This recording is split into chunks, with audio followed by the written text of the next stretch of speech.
this room is considered kind of a hot spot.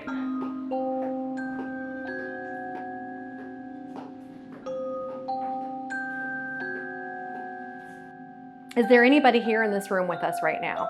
If yes, then cross the bars now. I used to work in child protection, and that's a really stressful job, and you get sort of the secondary trauma experience. And so I had a lot of anxiety from working in that position. And about 10 or so years ago, I decided to address that. When I finally started addressing my anxiety, one of the first things I wanted to do was watch scary movies.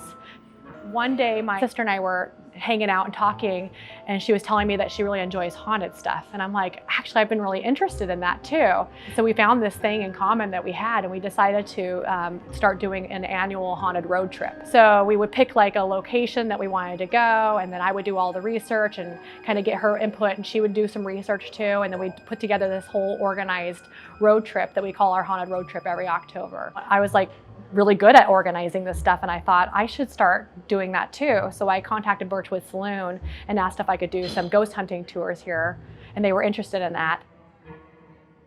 I view the ghosts in this building as being very protective, but also very, like with some humor. They like to tease and joke with people. I bring a lot of equipment to the ghost tours so that people can not only try to have their own experience with the ghosts, but I also provide education on ghost hunting in a safe way too. It's really important to me that people understand the difference between human entities and demonic or malevolent. So I teach people about the difference between that, teach them about the dangers of engaging in things like Ouija boards and conjuring things up. But we get to have fun with what's in here in the building and have those kinds of experiences.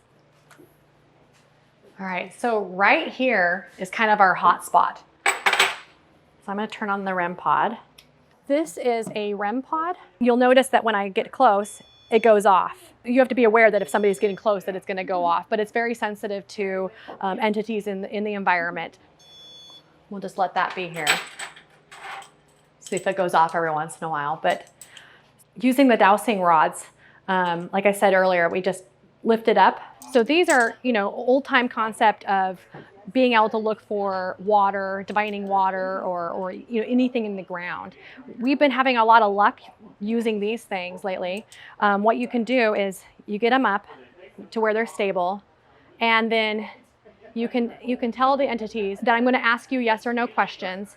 And yes might be that I want the bars to cross, or it might be that I want them to go to the left or to the right. All right, Jack, are you here? If you are, make the bars cross. There we go.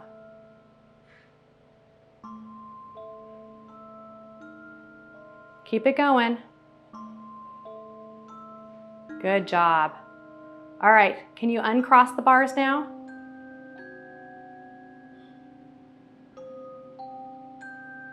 So you can see it's taking some time, and that's because it takes a lot of energy for them to interact and move things. All right.